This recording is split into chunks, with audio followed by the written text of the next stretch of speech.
Today we're gonna do something different. Today we are gonna do a little PSA reveal. Yeah, how about that? Check this out, guys. Nice little fast stack, some stacked PSA cards, graded cards. Okay, now this PSA reveal is gonna be just a little bit different, only because I already know the grade of these cards. Yes, the grade, and I just want to share these cards with you guys. Only because if you've been following my channel for a while, then you know I don't send cards to get graded at all. To me, it just does not make sense. First, I got to buy the card raw, right? So I'm gonna pay whatever the card cost, depending on what card it is, obviously. And then I got to protect that card, pack it, and ship it, in which I potentially risk either getting that package damaged or stolen. And if I'm sending cards to get graded, look at that, guys. You guys know what that is? If I'm getting cards to get graded, I potentially risk losing this card in the mail during the process, okay? And then I gotta pay somebody to look at this card, put a number on that thing, and have it shipped back to me. Weeks, months, maybe up to a year later. I don't know.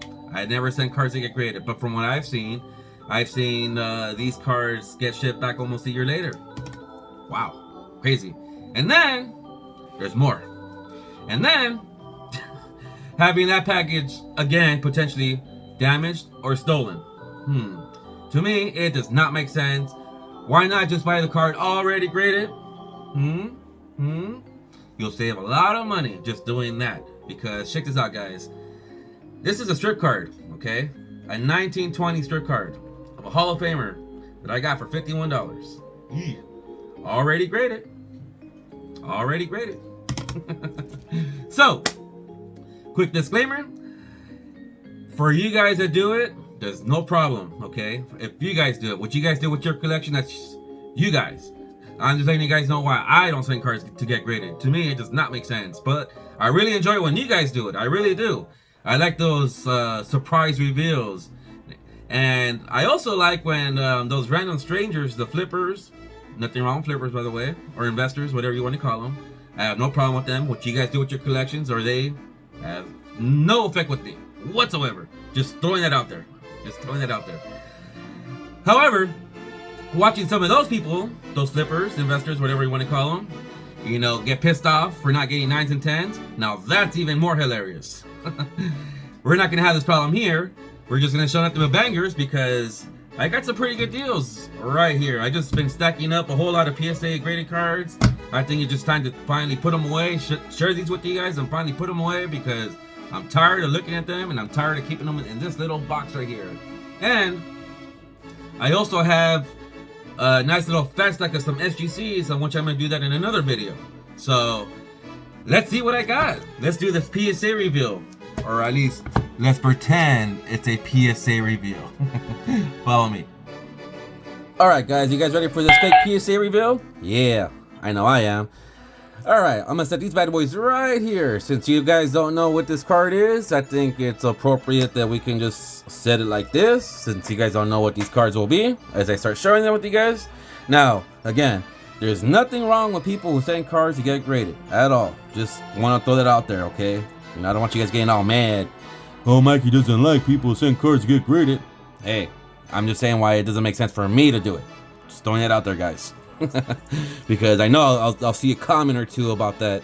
Alright, first one. Now, I actually shared this one before. I shared this one live about a year ago. I just never made a proper video for it. This is the only modern card out of this stack right here. I got this bad boy for $10, free shipping. It's a 2020 Bowman Chrome, Dustin May, Rookie of the Year card, for 20 bucks. And I bought this when he had his Tommy John surgery, or during his Tommy John surgery. So not a whole lot of people are, you know, looking for Dustin May since he's not out there, you know, throwing some heat. Now, I recently bought a Walker Buehler rookie card autograph on the cheap. Right now, Walker Buehler is not pitching, and yeah, you can find a lot of his cards on the cheap at the moment, for those of you guys who are interested. But yeah, this Dustin May, Jet Mint 10. Gotta throw the excitement out there, right guys? Jet Mint 10. Alright, Dustin May. The second card would be this Danuka. It's a PSA 5, And check this out, guys. A lot of these I got in auction style. Some of these I got in buy it nows. I got some really good deals. I also got some for fair price, and probably like one or two that I probably overpaid. Maybe not. I don't really know. I'll let you guys decide that. But I feel like I got a really good deal on a lot of these. Some of these were combined shipping. Some of them were not. Some of them were free shipping. So it's Don Newcomb. Check this out, guys. I can shave with this little bad boy. And I really like this 1958 Topps Don Newcomb. Crazy. Look at that. Vintage Dodger uniform. Right here, guys. A jersey. Vintage Dodgers. That's the first year they moved to LA. 1958. Paid 20 bucks for this. That's a pretty good price. Alright, on to the next. The next card. A 1967 Topps Willie Stargell. A VG3. And man, this looks really stunning for a very good 3. Here's the back. Pretty cool. I can dig it. Paid 20 buckaroos for this. Not too shabby. Here's the front again. Now, just to let you guys know that I also have some SGC cards I'm going to share with you guys. We're going to do a blind reveal on those as well. That's going to be fun. These are all cards that I've just been stacking and, you know, putting them away.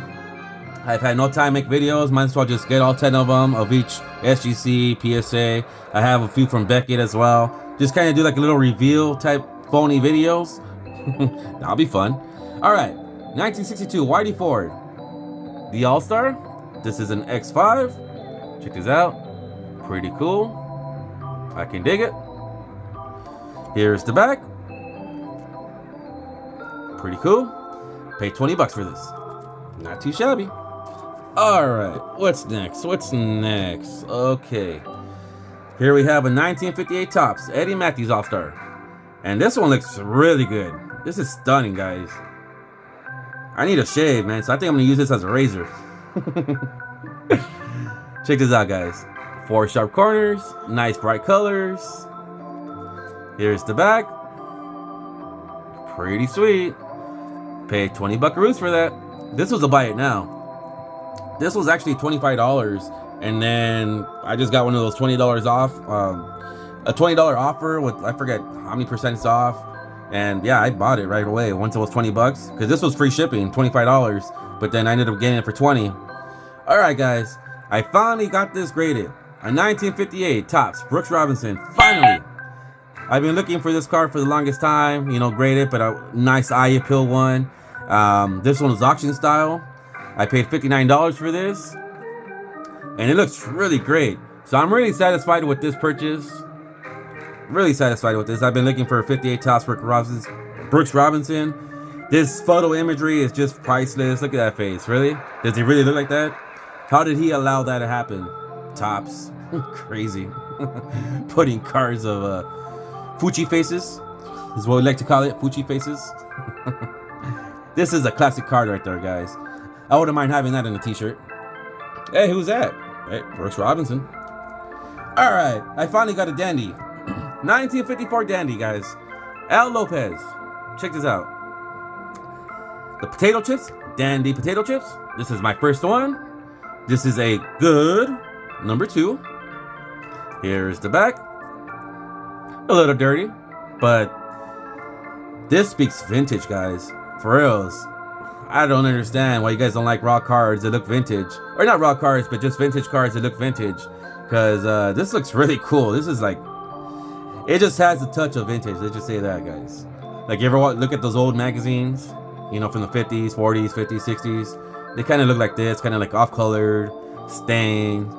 Paid 30 bucks for this. My first dandy potato chip. That's cool. Alright, what's next? A 1949 Bowman. Enos Slaughter. This is a good number 2. And look how good that looks, guys. Damn, for a 2? Wow. Crease right here. Here's the back. This looks stunning. It looks way better than a 2, guys. To me. Or at least to me it does. 35 buckaroos. That's what I paid for it. This was a buy it now as well. I actually got this with eBucks a long time ago. I actually bought this a long time ago. I was still living at, you know, the back house at the other place when I bought this. I just never showcased it. Crazy, huh? I had to put it away with a whole bunch of stack cards.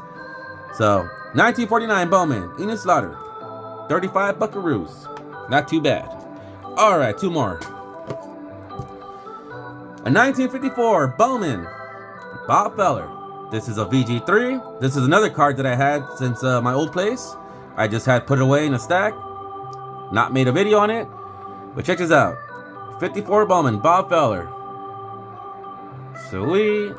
Here's the back. Looking pretty nice. Looking pretty nice. Paid 40 buckaroos for that. That's a fair price. You know, it's not a good deal, not a great deal. It's a fair price. 40 bucks for this. Alright. Alright, guys. So this little bad boy. What is it? Well, I got this for $51. And to me, I thought this was a steal of a deal. One thing that I always mention in my videos, or I always talk about, auction style. Because I got this bad boy auction style. Okay?